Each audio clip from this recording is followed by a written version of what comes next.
Importance of food. Food is needed by all living organisms for four main purposes.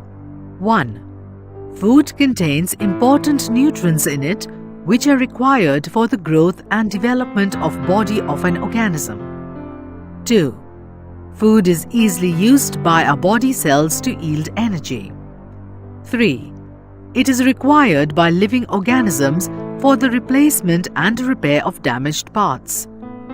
4. It gives us resistance against diseases and protects us from infections. Vitamins and minerals help in the protection of body against diseases. Contributors of our food. For every food item that we eat, there are a number of persons who make their contributions. Like for preparing chapati, the flour for it is obtained from the flour mill. The flour mill buys wheat from the local merchant who has probably purchased it directly from a farmer. This means that there are a number of people who are responsible for our chapati. In other words, they are contributors of our food.